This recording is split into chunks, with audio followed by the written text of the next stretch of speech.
السلام علیکم ورحمۃ اللہ تعالی وبرکاتہ۔ مرکز اہل سنت جامعہ رضویہ منظر اسلام کے یوٹیوب چینل ہم سبق درس نظامی میں آپ کا خیر مقدم ہے۔ جنہوں نے اب تک ہمارے چینل کو سبسکرائب نہیں کیا ہے وہ ضرور سبسکرائب کر لیں اور گھنٹی بھی دبا دیں تاکہ ہر اپلوڈ کی نوٹیفیکیشن اور اطلاع آپ تک پہنچتی رہے۔ ساتھ ہی ساتھ اپنے ساتھیوں سے بھی شیئر کریں اور بات پسند آئے تو لائک بھی کیا کریں۔ آپ کے سامنے اب حضرت مولانا مفتی محمد قمر صاحب اصول الشاشی کا درس دیں گے، آپ حضرات اس کو بغور سماعت فرمائیں۔ السلام علیکم ورحمۃ اللہ وبرکاتہ۔ بسم اللہ الرحمن الرحیم۔ البحث الثانی فی سنت رسول اللہ صلی اللہ تعالی علیہ وسلم وہی اکثر من عدد الرمل والحساء۔ یہاں سے مصنف علیہ الرحمہ بحث ثانی کا آغاز فرماتے ہیں۔ آپ نے جانا کہ بحث اول کتاب اللہ کے تعلق سے تھی، اب بحث ثانی سنت رسول اللہ صلی اللہ علیہ وسلم کے تعلق سے ہے۔ سنت کا معنی آتا ہے طریقہ، لیکن یہاں پر سنت سے مراد نبی کریم صلی اللہ تعالی علیہ وسلم کی قول فعل تقریر مراد ہے۔ قول سے مراد یعنی کہ اقوال رسول صلی اللہ تعالی علیہ وسلم جو فرمان رسول ہے۔ فعل سے مراد جو نبی کریم صلی اللہ تعالی علیہ وسلم نے کیا۔ تقریر سے مراد یعنی نبی کریم صلی اللہ تعالی علیہ وسلم کے سامنے کوئی کام ہوا اور سرکار نے اس سے منع نہیں فرمایا، خاموشی اختیار کی۔ تو یہ تینوں طرح کی چیزیں سنت میں کیا داخل ہیں۔ تو بحث ثانی سنت رسول یعنی کہ نبی کریم صلی اللہ تعالی علیہ وسلم کے اقوال و افعال و تقریر کے بیان میں ہے۔ فرماتے ہیں سنت کی تعداد ریت اور کنکریوں کی تعداد سے بھی زیادہ ہے۔ مطلب یہ ہے کہ سنت رسول اللہ صلی اللہ علیہ وسلم بے شمار ہے، بہت ہے۔ البحث الثانی فی سنت رسول اللہ صلی اللہ علیہ وسلم، دوسری بحث نبی کریم صلی اللہ تعالی علیہ وسلم کی سنت کے بیان میں، وہی اکثر من عدد الرمل والحصاء، اور وہ جناب والا یعنی کہ سنت رسول اللہ یہ ریت اور کنکری کی تعداد سے بھی زیادہ ہے۔ فصل فی اقسام الخبر، یہ فصل خبر کے اقسام کے بیان میں ہے۔ نبی کریم صلی اللہ تعالی علیہ وسلم کی خبر یہ کتاب اللہ کے درجے میں ہے۔ کس اعتبار سے؟ جس طریقے سے کتاب اللہ پر یقین کرنا واجب ہے، اسی طریقے سے سنت رسول اللہ پر بھی یقین کرنا واجب ہے۔ جس طریقے سے کتاب اللہ پر عمل کرنا واجب و ضروری ہے، اسی طریقے سے سنت رسول اللہ پر بھی عمل کرنا واجب و ضروری ہے۔ کیوں؟ اس لیے کہ اللہ رب العزت قرآن مقدس میں ارشاد فرماتا ہے من یطع الرسول فقد اطاع اللہ، جس نے نبی کریم صلی اللہ تعالی علیہ وسلم کی اطاعت کی اس نے اللہ کی اطاعت کی۔ اور فرماتا ہے ما آتاکم الرسول فخذوہ وما نہاکم عنہ فانتہوا، جو تم کو رسول دیں وہ لے لو اور جس سے وہ روکیں رک جاؤ۔ تو اس سے ہم کو پتہ چلا کہ سرکار کی اطاعت یہ گویا کہ اللہ رب العزت ہی کی اطاعت ہے۔ تو جب اللہ رب العزت کی اطاعت ہے یہ، تو جس طریقے سے کتاب اللہ پر یقین کرنا عمل کرنا لازم و ضروری ہے، اسی طریقے سے فرمان مصطفیٰ پر بھی کیا ہے عمل کرنا اور یقین کرنا لازم و ضروری ہوا۔ اور بتاتے ہیں جس طریقے سے جو بحث کتاب اللہ میں گزری یعنی خاص عام مشترک مجمل وغیرہ، یہی بحثیں سنت رسول اللہ میں بھی پائی جاتی ہیں، لیکن چونکہ ان بحثوں کو ماقبل میں بالتفصیل ذکر کر دیا گیا، اس لیے اب ان بحثوں کو مصنف علیہ الرحمہ یہاں بیان نہیں فرمائیں گے۔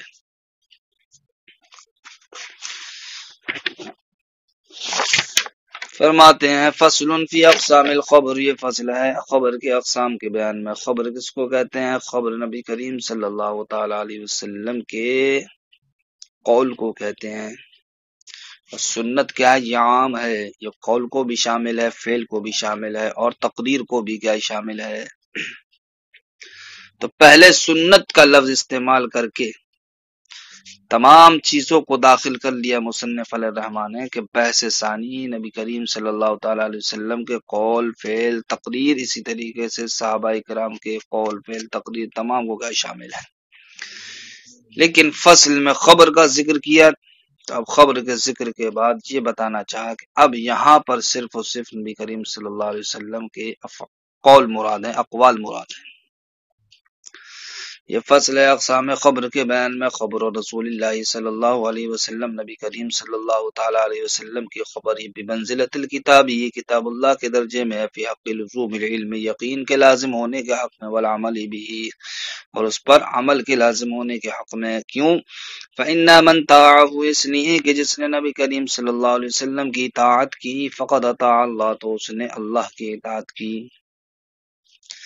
فما مر ذکرہ من بحث الخاص والعام والمشترک والمجمل فی الکتاب، تو وہ جو بحث گزری خاص عام مشترک مجمل کی کتاب اللہ کے بیان میں، فهو كذلك فی حق السنہ، ایسا ہی معاملہ سنت رسول اللہ صلی اللہ علیہ وسلم کے بھی حق میں ہے۔ یعنی جس طریقے سے کتاب اللہ کی خاص عام مشترک مجمل وغیرہ اقسام ہیں، اسی طریقے سے سنت رسول اللہ کے بھی کیا ہے؟ اقسام ہیں۔ لیکن جب ان کو ماقبل میں بالتفصیل ذکر کر دیا، اس لیے اب یہاں پر ان کے ذکر کی کوئی ضرورت نہیں ہے۔ الا ان الشبهة في باب الخبر في ثبوته من رسول الله صلی اللہ علیہ وسلم، یہاں ایک سوال ہوتا ہے، اس سوال کا جواب مصنف علیہ الرحمٰن عنایت فرمائیں گے۔ پہلے ہم سوال کو ملاحظہ کرتے ہیں۔ ابھی ہم نے ما قبل میں یہ کہا کہ سنت رسول اللہ یہ کتاب اللہ کے درجے میں ہے، عمل کے حق میں اور یقین کے حق میں۔ تو جب سنت رسول اللہ صلی اللہ علیہ وسلم یہ کتاب اللہ کے درجے میں ہو گئی، تو جس طریقے سے کتاب اللہ کا ہر حکم قطعی یقینی ہے، اس پر عمل کرنا یہ کیا واجب ہے۔ تو جب نبی کریم صلی اللہ تعالی علیہ وسلم کی خبر کتاب اللہ کے درجے میں ہے، تو اب مناسب یہ تھا کہ نبی کریم صلی اللہ تعالی علیہ وسلم کی ہر خبر یہ بھی کیا ہو؟ قطعی ہو، یقینی ہو، جس طریقے سے کتاب اللہ کا ہر حکم ہر آیت قطعی اور یقینی ہے۔ تو پھر کس طریقے سے آپ نے خبر رسول صلی اللہ تعالی علیہ وسلم کی تین قسمیں کرتی؟ جب خبر رسول کتاب اللہ کا درجے میں ہو گئی، تو کتاب اللہ کا تو معاملہ یہ کہا اس کا ہر حکم قطعی یقینی ہے، اسی طریقے سے اب خبر رسول کا بھی ہر حکم قطعی اور یقینی ہونا چاہیے، لیکن آپ نے اس کی تین قسمیں بیان کر دی۔ یہ بات ہمارے سمجھ میں نہیں آئی۔ تو اسی کا جواب مصنف علیہ الرحمٰن یہاں سے ارشاد فرماتے ہیں کہ اس کا ماحصل جواب کا یہ ہے کہ ہاں، خبر رسول صلی اللہ تعالی علیہ وسلم بھی کتاب اللہ کے درجے میں ہے، عمل کے لازم ہونے کے حق میں، یقین کے لازم ہونے کے حق میں۔ ہر خبر رسول ہونے کی حیثیت سے قطعی ہے، یقینی ہے،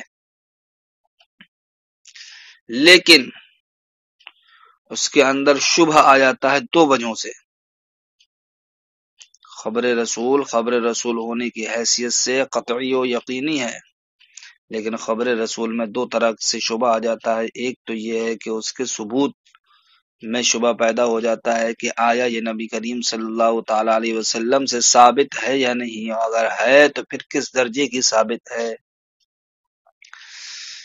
دوسرا، نبی کریم صلی اللہ تعالی علیہ وسلم سے اس خبر کے متصل ہونے میں شبہ پیدا ہو جاتا ہے کہ آیا یہ سرکار تک متصل ہے یا نہیں ہے۔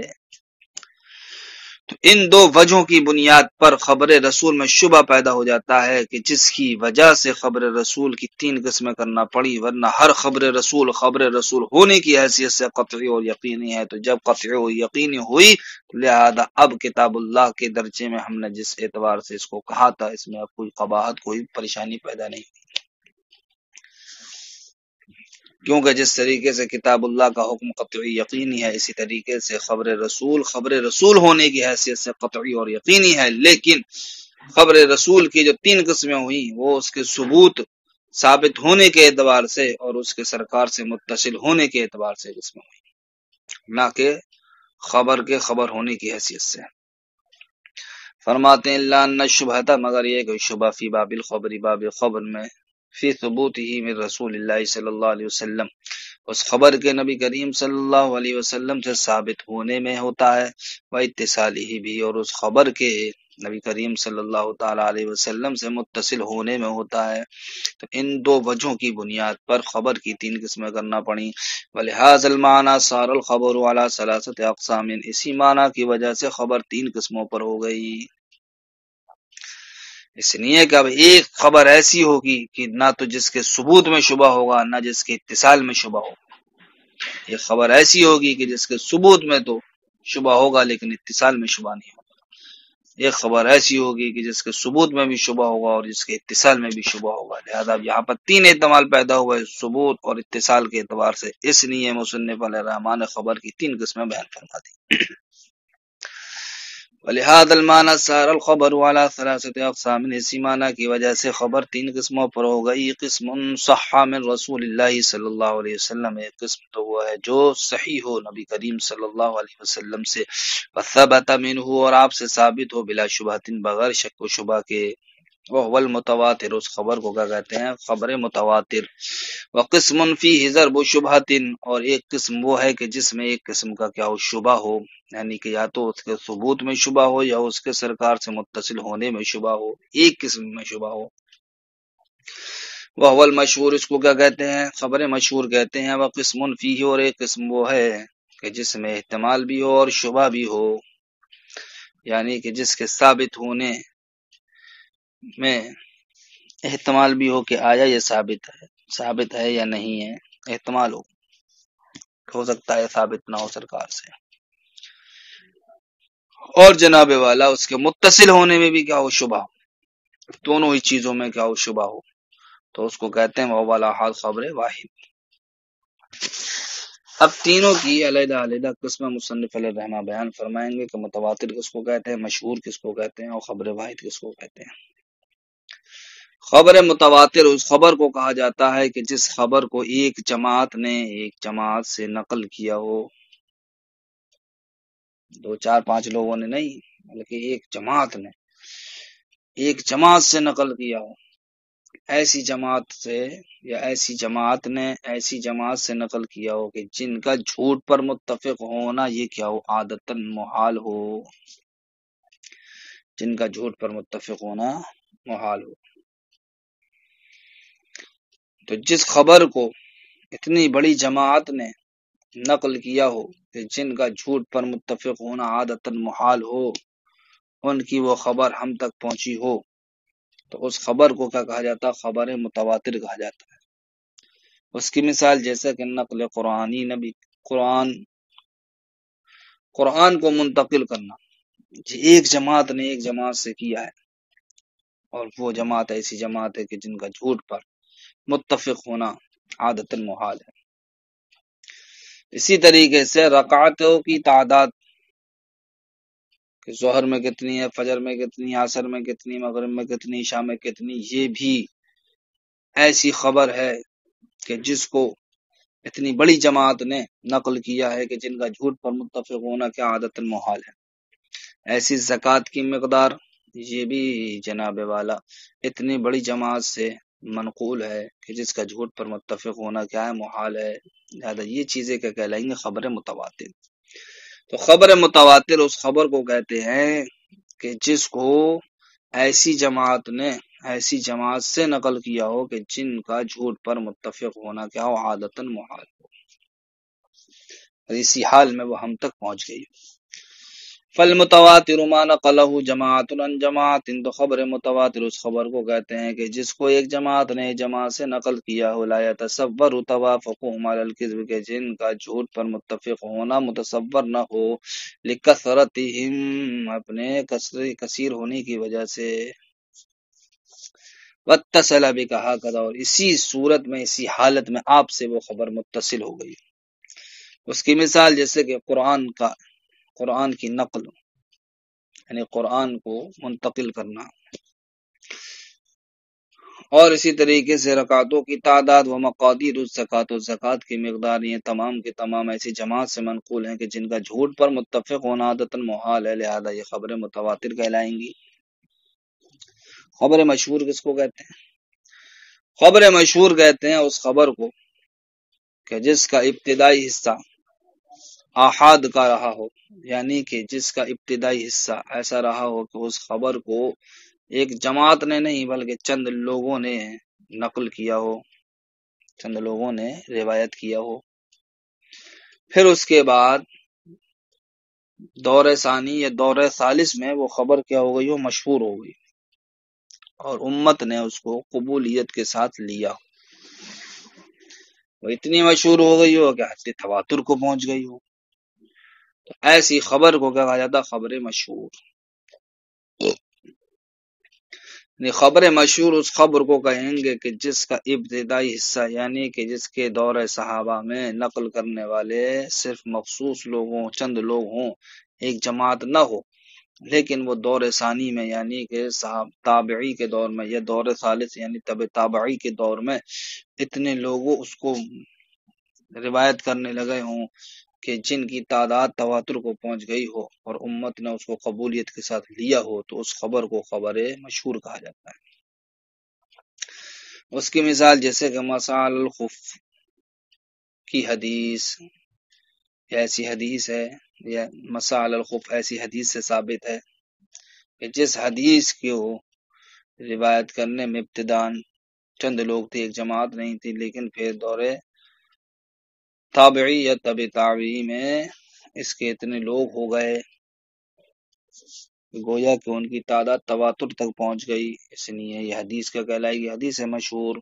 ایسے ہی والرجم فی باب الزنا، باب الزنا میں رجم والی حدیث، یہ بھی کیا خبر مشہور ہے۔ اب یہاں پر صرف تین ہی زمانوں کا اعتبار ہوا، ایک تو دور صحابہ کا، دوسرا دور تابعی، اور تیسرا تبع تابعی، اس کے بعد کا زمانے کا اعتبار نہیں۔ کیوں؟ اس لیے کہ خیر القرون کا جو لقب ملا ہے وہ انہی تین زمانوں کو ملا ہے، یا تو زمانہ صحابہ کو ملا ہے، یا زمانہ تابعی کو ملا ہے، یا زمانہ تبع تابعی کو ملا ہے۔ اس لیے اس زمانے کے راویوں کا اعتبار کیا جائے گا، اس کے بعد والوں کا اعتبار نہیں کیا جائے گا، اس لیے یہاں تین زمانے کا معتبر ہے۔ والمشہور ما کان اوله کالاحاد، خبر مشہور کہتے ہیں کہ جس کا ابتدائی حصہ، جس کا دور صحابہ، جس کا اول حصہ یعنی کہ صحابہ کرام کے زمانے میں کالاحاد، وہ احاد کی طرح رہی ہو، یعنی چند لوگوں سے کیا کیا روایت کیا ہو، ثم اشتہر فی العصر الثانی والثالث، پھر وہ دور تابعی میں یا دور تبع تابعی مشہور ہو گئی ہو، وتلقته الامت بالقبول، اور امت نے اس خبر کو قبولیت کے ساتھ لیا ہو، فصار کالمتواتر، تو وہ قائع کی طرح ہو گئی ہو، متواتر کی طرح ہو گئی ہو، حتی اتصل بک، یہاں تک کہ وہ آپ سے متصل ہو گئی ہو یا آپ تک آ گئی ہو۔ ذالک مثل حدیث المسح علی الخف، حدیث مشہور کی مثال وہ حدیث ہے جو مسح الخف کے تعلق سے ہے، والرجم فی باب الزنا، اور باب الزنا میں رجم کے تعلق سے ہے۔ اب یہاں سے اس بات کو بتاتے ہیں کہ خبر متواتر سے حاصل ہونے والا علم کس درجے کا ہوتا ہے، اور خبر مشہور سے حاصل ہونے والا علم کس درجے کا ہوتا ہے۔ تو خبر متواتر سے حاصل ہونے والا علم یقینی ہوتا ہے، قطعی ہوتا ہے۔ خبر متواتر یقین کو واجب کرتی ہے، قطعیت کو کیا کرتی ہے؟ واجب کرتی ہے، لہٰذا اس کا انکار کرنے والا کیا ہوگا؟ کافر ہوگا۔ اور خبر مشہور چونکہ علم قطعی، علم یقینی کو واجب نہیں کرتی ہے بلکہ علم طمانینت کو واجب کرتی ہے۔ علم طمانینت کس کو کہتے ہیں؟ جو علم قطعی سے نیچے ہوتا ہے لیکن ظن سے کیا ہوتا ہے؟ اوپر ہوتا ہے۔ تو چونکہ خبر مشہور یہ علم یقینی کو واجب نہیں کرتی بلکہ علم طمانینت کو واجب کرتی ہے، لہذا اس کا انکار کرنا کفر نہیں ہوگا، البتہ گمراہی ہو، بدعت ضرور ہوگا۔ خبر مشہور کا انکار کرنے والا کون کہلائے گا؟ بدعتی کہلائے گا، گمراہ کہلائے گا۔ تو یہ تو یقین کے تعلق سے معاملہ ہوا کہ خبر متواتر یہ علم یقینی کو واجب کرتی ہے، اور خبر مشہور علم تمانینت کو واجب کرتی ہے۔ یہ تو یقین کے اعتبار سے ہمیں فرق ظاہر ہوا، تو کیا صاحب عمل کے اعتبار سے بھی خبر متواتر اور خبر مشہور میں کیا فرق ہے؟ فرماتے ہیں کہ یہ علم کے تعلق سے تو اختلاف ہے کہ خبر متواتر علم قطعی کو واجب کرتی ہے اور خبر مشہور علم تمانینت کو واجب کرتی ہے، لیکن عمل کے اعتبار سے تو عمل کے اعتبار سے کسی کوئی اختلاف نہیں ہے۔ جس طریقے سے خبر متواتر پر عمل کرنا لازم و ضروری ہے، اسی طریقے سے خبر مشہور پر بھی عمل کرنا لازم و ضروری ہے۔ ثم المتواتر یوجب العلم القطعی، پھر یہ کہ جناب والا خبر متواتر علم قطعی کو واجب کرتی ہے، ویکون رده کفرا، اور اس کا انکار کرنے والا کیا کافر ہے۔ والمشہور یوجب علم التمانینہ، اور خبر مشہور یہ علم تمانینت کو واجب کرتی ہے، ویکون رده بدعتا، اس کا انکار کرنا یہ کیا ہوگا؟ بدعت و گمراہی ہوگا۔ ولا خلاف بین العلماء فی لزوم العمل بہما، لیکن عمل کے تعلق سے فرماتے ہیں علماء کے درمیان کوئی اختلاف نہیں ہے ان دونوں پر عمل کرنے کے لازم ہونے۔ وَإِنَّمَا الْكَلَامُ فِي الْآحَادِ، کہتے ہیں کلام نہ تو خبر واحد، نہ تو خبر متواتر میں ہے، نہ خبر مشہور میں ہے علماء کرام کا، اختلاف تو صرف خبر واحد میں ہے۔ کیا ہے؟ خبر واحد میں۔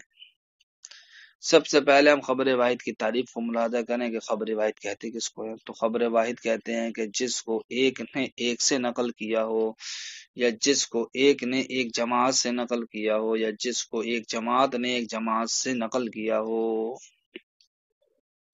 تو خبر واحد کس کو کہیں گے؟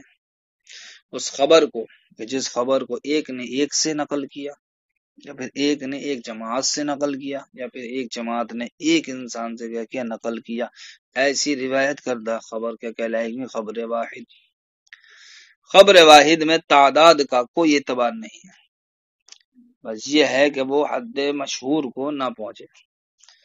وہ تعداد جب تک حد مشہور کو نہ پہنچے اس وقت تک روایت کی جانے والی خبر وہ خبر واحد ہی کہلائے گی۔ تو اس کے تعلق سے علماء کرام نے اختلاف کیا۔ علماء کرام فرماتے ہیں کہ احکام شرع میں تو خبر واحد پر عمل کرنا واجب ہے۔ احکام شرع میں تو خبر واحد پر عمل کرنا کیا واجب ہے، اس کے علاوہ جتنے احکام ہیں ان تمام میں خبر واحد پر عمل کرنا واجب نہیں ہے۔ لیکن احکام شرع میں بھی عمل کرنا اسی وقت واجب ہے خبر واحد پر جبکہ جناب والا اس خبر واحد کو روایت کرنے والا راوی مسلمان ہو، اور وہ کیا عادل ہو، اور کیا وہ ضابط ہو، یعنی کہ حافظہ اس کا مضبوط ہو، عقلی اور جناب والا عقل مند ہو۔ ان تمام حالتوں کے ساتھ اس نے اس حدیث کو نبی کریم صلی اللہ علیہ وسلم سے حاصل کیا ہو اور پھر آپ تک اس نے اس کو پہنچایا ہو، تو جناب والا احکام شرع میں خبر واحد پر عمل کرنا لازم ہوگا، ورنہ نہیں۔ فرماتے ہیں وَإِنَّمَا الْكَلَامُ فِي الْآحَادِ، جو زینیس علماء کرام کا جو اختلاف ہے، جو کلام ہے وہ خبر واحد کے تعلق سے، فنقول، تو ہم کہتے ہیں خبر الواحد ہوا ما نقلہ واحد عن واحد، خبر واحد اس خبر کو کہتے ہیں کہ جس کو ایک نے ایک سے روایت کیا ہو، یا ایک نے ایک جماعت سے روایت کیا ہو، یا ایک جماعت نے ایک سے روایت کیا ہو۔ وَلَا عِبْرَةَ لِلْعَدَدِ، اور خبر واحد میں عدد کا کوئی اعتبار نہیں، تعداد کا کوئی اعتبار نہیں ہے، بس وہ تعداد کہاں تک ہونا چاہیے؟ اذا لم تبلغ حد المشہور، بس وہ تعداد حد مشہور کو نہ پہنچی، اس لیے کہ اگر حد مشہور کو پہنچ جائے گی تو وہ خبر خبر واحد نہیں رہے گی بلکہ مشہور ہو جائے گی۔ اس لیے جب تک کسی بھی خبر کے روایت کرنے والوں کی تعداد خبر مشہور تک نہیں پہنچے گی تو وہ خبر کیا رہے گی؟ خبر واحد ہی رہے گی۔ وَهُوَ يُوجِبُ الْعَمَلُ بِهِ فِي الْأَحْكَامِ الشَّرْعِيَّةِ، خبر واحد جناب والا احکام شریعہ میں عمل کو واجب کرتی ہے، اس کے علاوہ میں نہیں، لیکن اس شرط کے ساتھ، بشرط اسلام الراوی، راوی کا مسلمان ہونے کی شرط کے ساتھ، وعدالت ہی اور راوی کے عادل ہونے کی شرط کے ساتھ، وضبط ہی اور راوی کے حافظے کا مضبوط ہونے کی شرط کے ساتھ، وعقل ہی اور اس کے عقل مند ہونے کے ساتھ، واتصالہ بکا اور اس حدیث کا اتصال آپ سے ہوا ہو جو نبی کریم صلی اللہ علیہ وسلم سے کیا ثابت ہے، بہذا شرط ان شرطوں کے ساتھ۔ اگر ان شرطوں میں سے کوئی بھی شرط کیا مفقود ہے تو بعض علماء کرام فرماتے ہیں وہ خبر واحد احکام شرع میں بھی عمل نہیں کرتے، لیکن بعض حضرات کے نزدیک خبر واحد احکام شرع میں عمل کرے گی اور اس کے لیے مذکورہ جو شرط آپ نے ذکر کی ہیں ان کی کوئی ضرورت نہیں ہے۔ السلام علیکم ورحمۃ اللہ وبرکاتہ۔